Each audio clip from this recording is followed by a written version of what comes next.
And researchers at Rutgers University Medical School are asking the public for help finding a cure for Zika.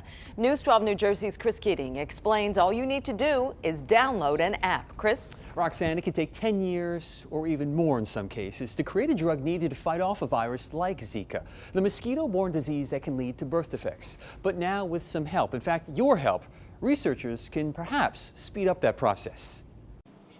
Leave the chemistry, the beakers, and the lab work to the professionals. What these researchers want is your spare computer power. Researchers can grab that power when you download an app at worldcommunitygrid.org and click on Zika. From there on, when you turn your computer on, it'll run calculations to harness your kind of dormant computer power that would otherwise go to waste. Then the app will start to run combinations of molecules or drugs until they find some that may actually succeed at breaking down the virus. At that point, it really helps us decide what to test experimentally. Those drug candidates will then be sent to labs in San Diego and Brazil for actual lab testing. Tests done in a test tube, okay? We would call them in vitro studies. So these are not on infected people, infected animals. These are early on, but they will allow us to get an early indication as to what are the most promising molecules to work with.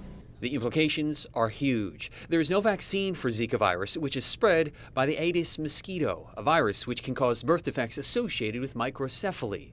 In New Jersey, there are 12 cases of Zika. Nationwide, 544 cases, all of which were contracted outside of the U.S. And the CDC says Zika could soon be found in mosquitoes here. In places like Puerto Rico and Brazil, it's already mounted to a health crisis, which is why researchers are asking for your help. And so if we did not have this sort of computational approach, I think we'd be dramatically slowed in our progress towards a Zika cure.